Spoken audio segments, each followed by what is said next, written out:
This is the Strait of Hormuz. Well, this to be precise. To the north we have Iran, including these islands, and to the south we have Oman. This is the maritime boundary agreed upon by the two states. At its narrowest, between Salama and Lark Islands, it's only about 34 kilometers or 21 miles wide.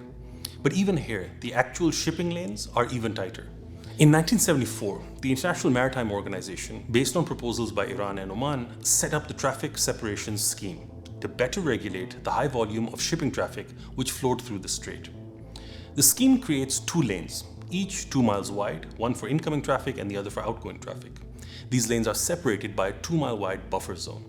Now, as you can see, the traffic lanes are in Omani waters, but based on an agreement between the two countries, they permit patrols in each other's waters to maintain security in the strait. Just before the US-Iran conflict, we had about 100 to 130 ships transiting daily. About 60% of these were carrying oil, which is about 20 million barrels a day. In fact, 1/5 of all the oil consumed globally passes through the Strait of Hormuz. 20% of all liquefied natural gas is shipped from Qatari and Emirati ports and then travels through the strait. This is about $600 billion worth of energy trade annually. Now, the oil from the strait isn't divided equally among states. Some are far more vulnerable than others. 90% of the oil goes to Asian countries, so 30% of, say, China's oil, 45% of India's, about 80% of Japan's, all come through the Strait of Hormuz. But there's another issue. There is no real alternative, at least not in the short term. Saudi Arabia and the UAE run these bypassing pipelines, but they can only transport about 5 million barrels a day, far less than the Strait's 20 million barrels. After the US-Israeli attacks on Iran on the 28th of February, Iran almost immediately started issuing threats to ships transiting through the strait. This led to a 70% reduction in transiting ships within hours. But this was no surprise. Everyone knew this was Iran's strategy if it was ever attacked. And it's a strategy that seems to be working. Now, how does Iran actually control the strait? What are the different tools that it has at its disposal? Well, firstly, you have the Iranian Navy. But much of this has been destroyed by US and Israeli strikes. But interestingly, Iran has a second navy as well, the IRGC Navy, the Iranian Revolutionary Guard Corps Navy. And they have small, incredibly fast boats, like the Zulfiqar fast attack boat or the Haidar 110, that can swarm ships, especially large, slow, undefended tankers. You then have a whole host of Iranian anti-ship and anti-radar missiles that can be launched from coastal positions as well as more deeper inland. These include the short-range Nasr that would be fired from the Qashm Island or Iran's coast if they were deployed there. Longer-range missiles include the 170-kilometer ranged Noor, the 200 to 300-kilometer ranged Qadr, and the 1,000-kilometer plus ranged Abu Mahdi, which can reach ships all the way out into the Arabian Sea. And then there's the Khalij Fars, an anti-ship ballistic missile designed to kill aircraft carriers. It comes in at Mach 4 with a 650-kilogram warhead. You also have the Hormuz 1 and the Hormuz 2, which home in on a ship's radar emissions, meaning the better a US destroyer's radar is working, the brighter a target it becomes.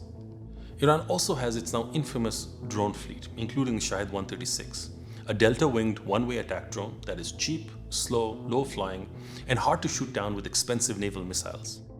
In the opening days of the closure, around March 1st, Shaheds are believed to have been responsible for the first real strikes on commercial shipping in the strait. Then Iran has a stockpile of somewhere between 2,000 to 6,000 sea mines.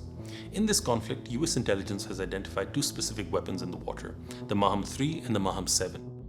The Maham 3 is a 300-kilogram moored mine. It's anchored to the seabed and suspended below the surface using magnetic and acoustic sensors to detect passing ships. So even a non-magnetic hull can set it off. These types of mines don't have to be touching the ship. Once they go off, they create a shockwave and a collapsing air bubble which pushes upwards towards the target and can have devastating effects on a ship's hull. The Maham 7 is a 220-kilogram bottom mine, a sticking mine that rests on the seafloor in shallow waters, specifically shaped to scatter incoming sonar waves so minesweepers can't really find it. And on top of all of this, Iran has been running electronic warfare across the strait, jamming GPS signals so ships' navigation systems drift, and spoofing AIS transponders so a tanker's broadcast position suddenly shows up in the wrong country's waters. Ships can't navigate if they don't know where they are, and escorts can't protect them if they're being tracked to the wrong coordinates. Now we have to keep in mind that Iran doesn't actually need to sink ships. It just needs insurers to believe it might. Every commercial tanker carries war risk insurance, and the premium is recalculated daily based on threat assessments from underwriters at Lloyd's of London, the world's oldest and largest insurance marketplace. Before the conflict, insuring a supertanker through Hormuz cost about 0.125% of its value.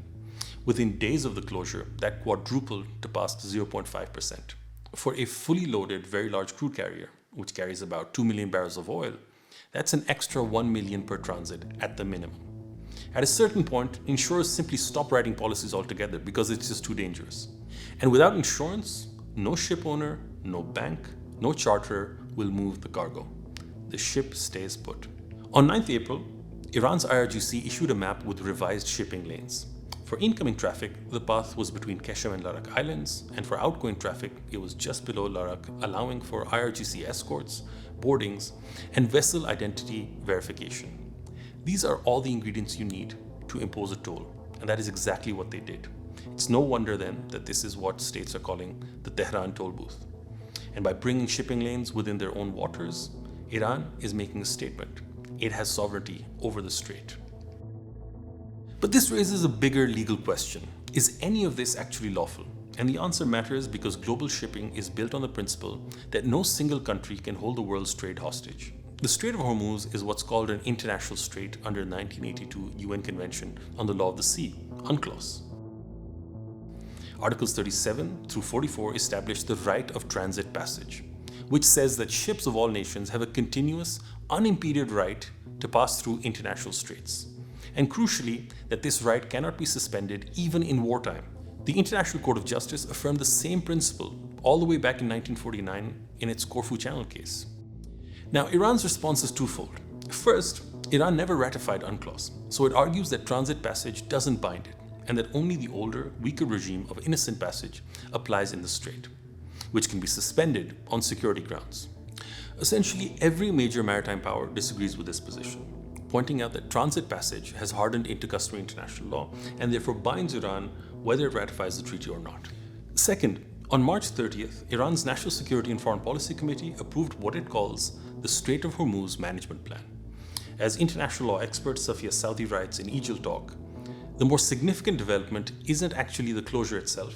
It's Iran's attempt to codify a new legal regime, charging around $2 million per vessel to transit, collecting the fees in yuan and cryptocurrency, and barring ships linked to the US or Israel at any price. But UNCLOS Article 26 explicitly prohibits charges levied on foreign ships by reason only of their passage. Iran's fee isn't payment for any service rendered, it's a tax on existence.